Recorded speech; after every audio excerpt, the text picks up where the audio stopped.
আসসালামু আলাইকুম বন্ধুরা, তোমরা সবাই কেমন আছো? আশা করি ভালো আছো। তোমাদের সাথে আজকে বাটা মাছ রান্না করে দেখাবো, তাও আবার কাঁচকলা ও আলু দিয়ে। বাটা মাছগুলো কেটে নিতেছি আমি। বাটা মাছগুলো অনেক তরতাজা ছিল,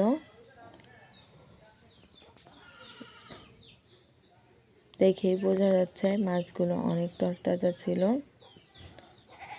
মাছগুলো অনেক সুস্বাদু ছিল।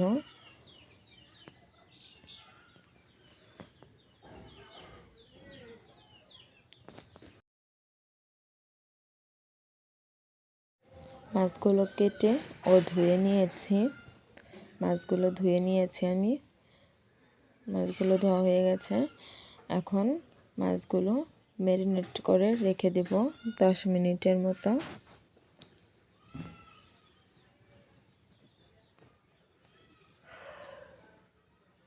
প্রথমে লবণ দিব, হলুদের গুঁড়ো দিব, মরিচের গুঁড়া দিব, হাত দিয়ে ভালোভাবে মাখিয়ে নিব। তো হাত দিয়ে ভালোভাবে মাখিয়ে নিয়েছি। এভাবে আমি 10 মিনিট রেখে দেব। এরপর সবজিগুলো কেটে নেব। এখানে কাঁচকলা নিয়েছি ও আলু নিয়েছি। কাঁচকলাগুলো আমি কেটে নেব এখন।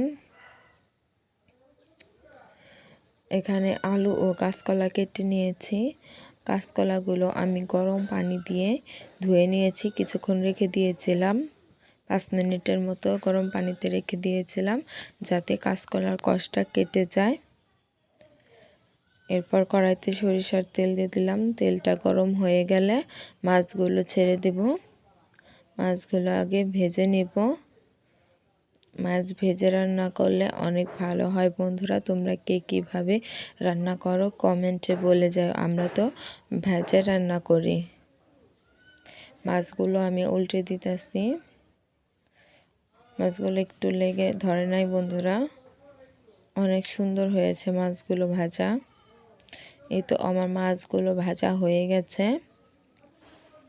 দেখো তোমরা কত সুন্দর হয়েছে মাছ ভাজিটা।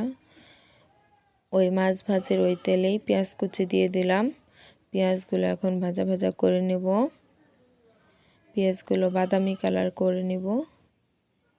পেঁয়াজগুলো বাদামি কালার হয়ে এসেছে প্রায়। এখন সামান্য আদা ও রসুন বাটা দিব ওই পেঁয়াজের ভিতর।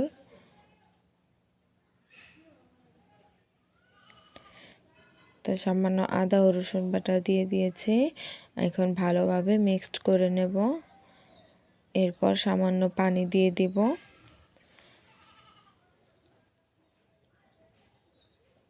পানি দিয়ে লবণ দিব, কাঁচামরিচ দিব, হলুদের গুঁড়া দিব, শুকনো মরিচের গুঁড়া দিব, সজের গুঁড়া দিব। সবগুলো ভালোভাবে কষিয়ে নেব মশলা। এখানে ধোয়ায় কিছু দেখা যাচ্ছে না, তার জন্য সরি বন্ধুরা। তোমরা তো বুঝো মাটির চুলার রান্না। এই তো মশলাগুলো আমার প্রায় কষানো হয়ে গেছে। এখন সবজিগুলো দিয়ে দিব। এই তো কলা ও আলু দিয়ে দিয়েছি আমি। ভালোভাবে মিক্সড করে নেব এখন।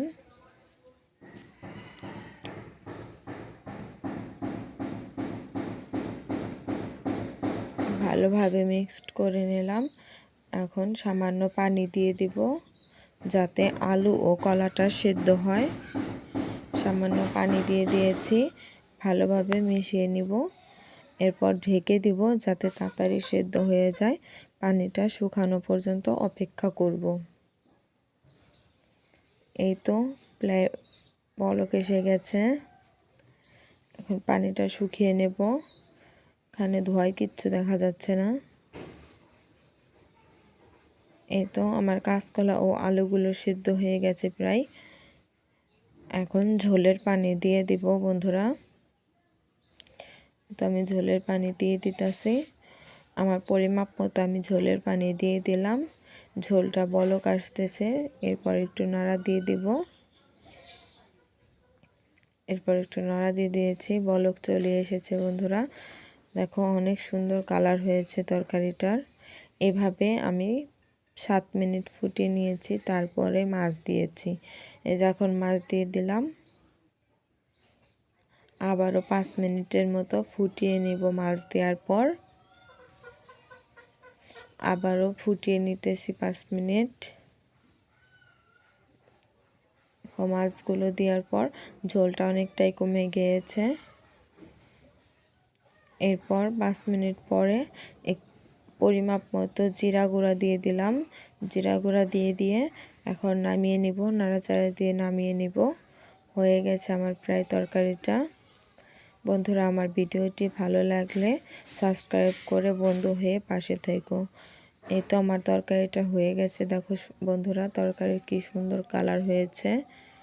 সবাই ভালো থাকবেন। আল্লাহ হাফেজ।